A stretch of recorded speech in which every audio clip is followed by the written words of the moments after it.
Pays fantastique et avant-gardiste pour certains, archipel austère et autoritaire pour d'autres. Qu'on l'aime ou qu'on le déteste, le Japon ne laisse jamais indifférent. Pour cause, il faut l'avouer, les Japonais arrivent en tête de liste quand on parle de faits insolites. Et on va en voir certains ensemble aujourd'hui. Mais quoi qu'il en soit, bonjour à tous, c'est Monsieur Faucon et on se retrouve pour voir le top 15 des choses les plus étranges que vous ne verrez qu'au Japon. Juste avant, pensez à laisser un petit pouce bleu, à vous abonner à la chaîne et à activer les notifications en cliquant sur la petite cloche pour être au courant des sorties des prochaines vidéos. Numéro 1. Au Japon, on ne s'embête pas d'aide ménagère. Un seau, une éponge, un peu d'huile de coude et hop, les étudiants sont parés pour écurer les toilettes. Et oui, les élèves japonais ont obligation formelle de nettoyer les sanitaires de leur école. Avant même le lever du soleil, les collégiens et les lycéens dotés de simples tenues réglementaires s'appliquent à cette tâche avec rigueur. Cette pratique datant de l'avant-guerre avait disparu dans les années 80. Elle revient cependant à la mode depuis quelques années. De récentes statistiques affirment que près de 97% des écoles japonaises ont remis les corvées sanitaires sur le devant de la scène avec l'approbation de 100% des parents. La raison de ce rituel controversé, l'apprentissage de l'humilité. Numéro 2. Se garer au Japon, un vrai cauchemar. Les rues japonaises sont tellement bondées de monde qu'il n'y a quasiment aucune place disponible. Les Japonais comme les touristes n'hésitent pas à tourner des heures en ville pour avoir la chance de voir un emplacement se libérer. Autant vous le dire, la densité urbaine est une problématique majeure. Face à cette pénurie de stationnement, de plus en plus de concessionnaires adoptent cette nouvelle règle. L'achat d'une voiture nécessite de justifier d'un lieu sûr pour la garer.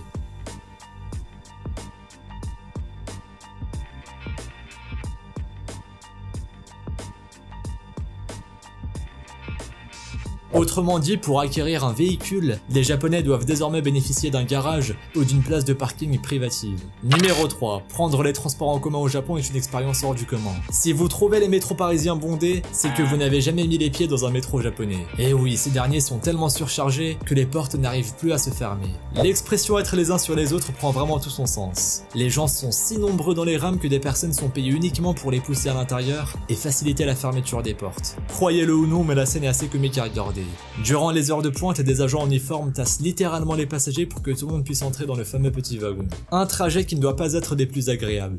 Numéro 4. Il est probable que depuis le plus jeune âge, vos parents vous aient appris à ne pas manger bruyamment. En effet, dans les pays occidentaux, faire du bruit en mangeant est particulièrement impoli. Au Japon, les mœurs sont cependant bien différentes. Aspirer ses nouilles par la bouche en faisant beaucoup de bruit est justement un geste de politesse envers la personne qui les a préparées. En effet, en mangeant bruyamment, vous montrez à votre hôte que vous appréciez son plat. Autrement dit, c'est une manière de le complimenter sur la qualité de sa cuisine. On ne doute pas que cette nouvelle habitude sera un petit peu difficile à prendre au début.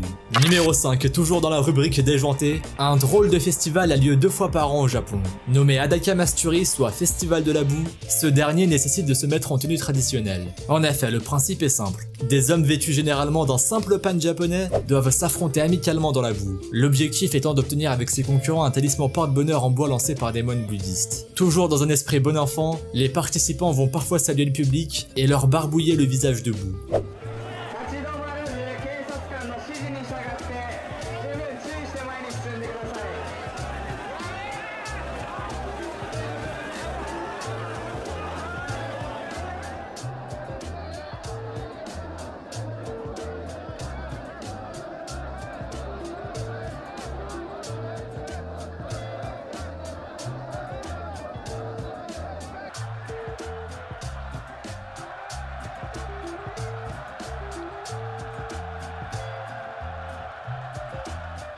Numéro 6, c'est bien connu, les nouilles sont un plat emblématique au Japon. En soupe, sautée ou à froid, elles sont servies dans tous les restaurants asiatiques. Cependant, manger des nouilles n'était pas suffisant selon un institut de spa situé à quelques heures au sud de Tokyo. En effet, cette enseigne de bien-être du nom de Hakune Yusune Spa a décidé de proposer à ses clients des bains de nouilles. Faire trempette dans des nouilles aurait selon eux de nombreuses vertus pour la peau et participe au bon fonctionnement de l'organisme. Plusieurs usagers ont donc déjà eu la chance de se baigner dans un plat géant de nouilles au porc. Et si vous êtes végétarien, l'enseigne a également une solution pour vous, le jacuzzi au thé vert. Numéro 7. Contrairement à beaucoup d'autres pays, au Japon, le vol n'existe pas. Les Japonais ont tellement confiance en leurs concitoyens qu'ils ont ouvert des magasins en plein air sans nombre d'invendeurs. Situés dans les rues des grandes villes, ces derniers permettent aux promeneurs d'acheter quelques babioles sans faire appel au service d'un autre être humain. Le principe est très simple. Chaque personne s'identifie à l'aide d'une carte électronique à l'entrée. Sur place, chacun fait son marché comme bon lui semble. Il suffit de prendre les articles de son choix. Pour payer, il suffira d'utiliser en sortant la même carte électronique qu'en entrant. Telle est l'œuvre de l'intelligence artificielle japonaise. Plusieurs kiosques à journaux sont d'ailleurs conçus sur le même principe. L'aspect moderne en moins. Les passants japonais choisissent les articles qui leur plaisent et laissent leur paiement dans une petite boîte prévue à cet effet. Vous avez dit confiance? Oui, il en faut. Numéro 8. En fonction de votre rythme de marche, vous ne serez pas invité à vous placer du même côté de la chaussée. Non, on ne parle pas de voitures, mais bien des passants. Et oui, au Japon, pour plus de fluidité, certaines rues sont organisées selon la rapidité de marche des gens qui se promènent. Le côté droit est réservé à ceux qui marchent vite et qui sont pressés. Le côté gauche, quant à lui, est plutôt pour ceux qui flânent et qui n'ont pas envie de courir. Avouons-le, le concept est sympathique et évite probablement de nombreux désagréments quotidiens. Numéro 9. Vous avez certainement déjà vu en vrai ou à la télévision des Japonais portant un masque blanc sur une partie du visage. Il s'agit de masques anti-pollution. Ils sont conçus pour se protéger de la pollution urbaine. Certains en portent également lorsqu'ils sont malades afin d'éviter de transmettre leurs microbes à tous ceux qu'ils croisent. Au Japon, ces dispositifs sont très fréquents. Personne ne vous regardera bizarrement si vous vous promenez dans les rues japonaises avec cet accoutrement. Plus encore, dans les pays asiatiques, les masques anti-pollution deviennent une véritable mode. Certains Japonais se mettent à en porter uniquement pour le style. C'est étrange mais bien réel.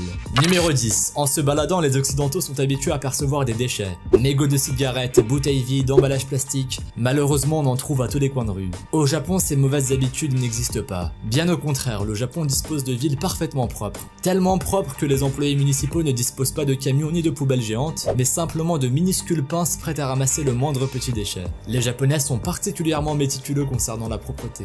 Numéro 11. Les gens qui parlent fort au téléphone dans le bus, ça vous agace? Au Japon, ce genre de situation ne risque pas d'arriver. Pour la tranquillité de tous, il est tout simplement interdit de décrocher son téléphone portable dans les transports en commun. Cette règle, quelque peu drastique, existe dans l'objectif d'éviter d'importuner les autres passagers avec des conversations privées et des sonneries intempestives. Bonne idée? Probablement. Numéro 12. Je vous l'ai déjà dit, au Japon on ne plaisante pas du tout avec la propreté. Pour preuve, les portes de taxi. Ces dernières s'ouvrent entièrement seules. Ce système totalement automatisé permet d'éviter la transmission de nombreux microbes par les mains. En effet, cela peut paraître fou, mais dans une simple poignée de main, nous colportons jusqu'à 10 milliards de bactéries. Les poignées de porte font donc partie des objets les moins hygiéniques du quotidien. Le chiffre fait quand même froid dans le dos, et les Japonais l'ont bien compris.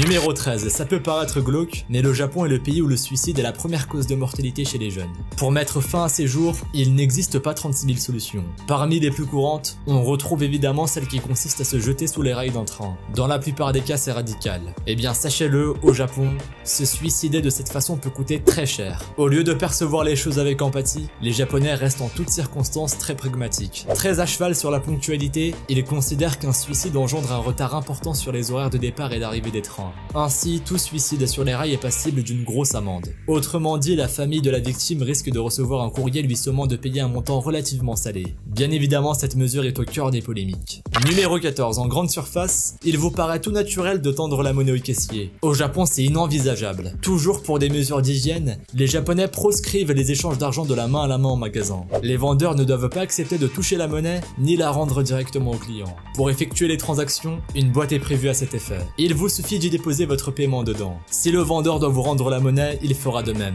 Bien sûr, rien ne vous empêche de sourire de loin au caissier. Ça, c'est garanti zéro microbe. Numéro 15. Dans le bus, dans le métro, dans le tramway et même au travail, les Japonais n'hésitent pas à s'assoupir quelques minutes. S'il peut paraître étonnant de voir des gens s'endormir facilement un peu partout dans les lieux publics, au Japon, c'est monnaie courante. En effet, les Japonais apprécient effectuer une micro-sieste dès qu'ils le peuvent. Cette pratique est même plutôt bien vue puisqu'il est autorisé de dormir au bureau, tant que la totalité du travail est bel et bien terminée à la fin de la journée. Après tout, le sommeil est important au bon fonctionnement de l'organisme et améliore les performances psychiques. Pourquoi ne pas en prendre de la graine? Merci à vous d'avoir regardé cette vidéo. Si celle-ci vous a plu et que vous avez appris de nouvelles choses, n'hésitez pas à laisser un petit pouce bleu, un commentaire et à vous abonner si ce n'est pas déjà fait. Pensez aussi à activer les notifications en cliquant sur la petite cloche pour être au courant des sorties des prochaines vidéos. Et si vous voulez en voir plus, suivez-nous sur Instagram et sur Twitter. Les liens sont dans la description. Vous pourrez y retrouver davantage sur des événements insolites ou bien même sur des phénomènes paranormaux. Bref, je vous dis à la prochaine pour une nouvelle vidéo. Salut à tous!